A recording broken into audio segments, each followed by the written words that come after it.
Yesterday I went to the psychologist and got a checkup with how I'm doing with my new antidepressant medicine, and also just a checkup with my general well-being because earlier this year I wasn't doing so great. She handed me a whiteboard of questions that I'm very familiar with at this point. How often this week have you had little interest or pleasure in doing things? Have you been feeling down, depressed, or hopeless? Have you been having trouble eating? Have you been eating too much? Have you been sleeping too much? Have you been having trouble sleeping? I'm so good at this test. I'm so good at filling it out at this point. But I realized that I've been taking for granted how much better I've been doing over the last few months in comparison to the beginning of this year. As I was filling out the questions, I was realizing, oh, I am sleeping through the night now. Oh, I don't feel hopeless as often. Existing was pressed upon me with a kind of violence that I have trouble explaining, and it impacted every single aspect of my life to the point that it was all I could do to just survive. I was in survival mode for most of this year. But automatically, after realizing how much differently I'm filling out this survey, I'm rattling off to the psychologist reasons why I think I'm getting better, or how long it'll take before I'm probably back in the same mindset, back in the same unhealthy brain environment. I said something like, I'm not looking forward to the next cycle of this. Like, I usually cycle in and out of happiness, and I have a few months where I'm doing really well, and then I go back into a deep depression, or I experience some kind of deep pain or something catastrophic happens in my life, and I'm right back at what feels like square one with my mental health. And this psychologist very calmly asked me, what if you don't? What if you don't cycle back into your depression? She said, what if you're doomed to not repeat the same cycles over and over again? And that made me realize how much I divide my life into cycles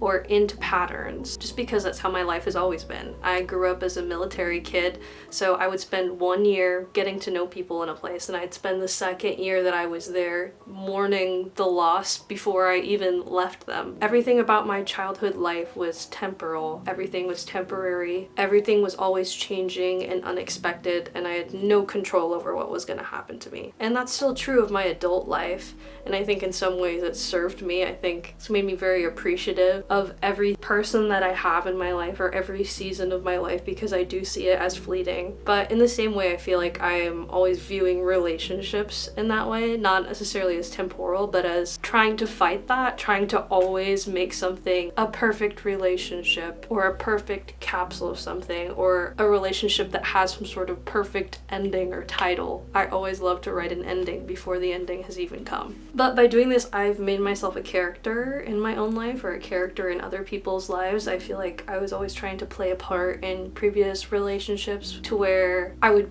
be the perfect girlfriend, or I would be the perfect crush, the perfect friend, the perfect lover, the perfect anything for that person, rather than accepting that I'm gonna change over time and that our relationship is gonna change over time. I was always so desperate to hold on to something that felt lasting and meaningful. If I knew that the relationship wouldn't last, or the friendship wouldn't last, or my time with them wouldn't last, at least I could create a lasting memory of myself that felt perfect and complete and lovable. I've written in my journal so many times that I wished at the height of what I felt like was a happy connection with somebody, I always wished that I could die in that moment. I wish that I could exist in people's memories exactly as I am to them in that moment, and not keep living and having chances to mess it all up. Part of that could be from depression and kind of a bad past with thoughts about death, but I think that it's also just a really universal or real feeling that you want to preserve people's image of you. To me, death felt like the only way for people to romanticize me and love me in a lasting way. Or the idea of death, anyway.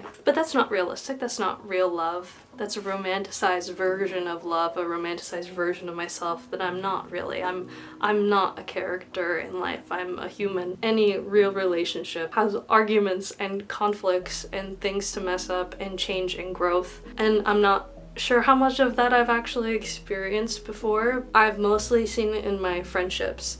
But even then, it's hard for me to really be real with people because I'm scared of losing their love. I've been thinking about this concept a lot recently as I'm falling in love again. I'm asking myself, can I allow myself to be loved as I really am? Can I trust myself to not write endings before they've begun? Can I trust myself to not always be looking for the next blow, but instead enjoying growth as it happens? Can I believe myself to be loved without wishing upon my own death? I'm afraid to say something like this and jinx it. I'm afraid to immortalize something that's so tender to me. I wasn't looking for love, but it found me. How many times have I stood in the face of love and said, yes, I've got it this time. I've got it, I understand it now. My hands are shakier now and I'm saying I don't have it, I don't know. I was so convinced earlier this year that all that love does is break and burn and end. I was so convinced that love meant robbing myself of my own selfhood. I craved love so desperately and I craved to be known so desperately that I was running in the opposite direction of it. I was so afraid of it and it's all consumption over my life that I never thought that maybe I could experience love again in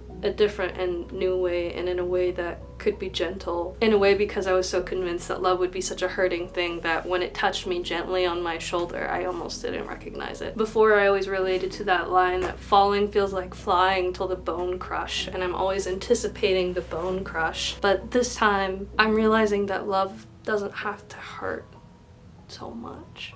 And that falling doesn't have to hurt, and that trusting maybe doesn't have to hurt, and maybe I don't have to know the end before I've begun. Ada Limon has this poem that I really love that I think sums it up well. I like to call things as they are. Before, the only thing I was interested in was love. How it grips you, how it terrifies you, how it annihilates you, and how it resuscitates you. I didn't know then that it wasn't even love that I was interested in, but my own suffering. I thought that suffering kept things interesting. How funny that I called it love when the whole time it was pain. I'm realizing now how gentle love can be. I'm writing at the wonder of it over and over again, even in the simplest of terms. I was in Boston a few weeks ago, and I was writing about my life and how it feels to be new and loved so gently. I wrote, someday you will be in Boston, you will be drinking a cappuccino, you like those now. You will be eating a tart with fruit and cream, you will have talked to your sisters that morning, you're eating again, you're medicated, you are loved, you will have taken a plane without a hitch, you will have someone waiting for you on the other side of the double doors. You will be in love. It will not hurt. It will not hurt. You are almost 22, you are in Boston, it doesn't hurt.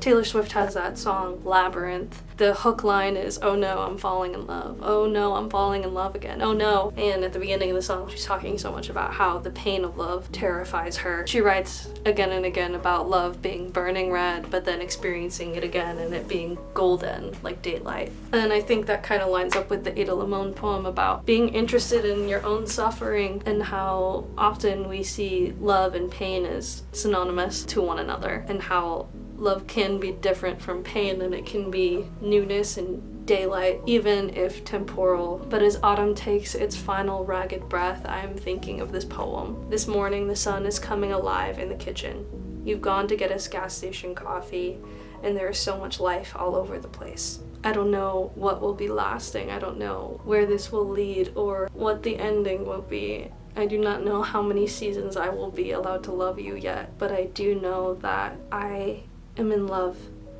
again, and it doesn't hurt, and there is so much life all over the place.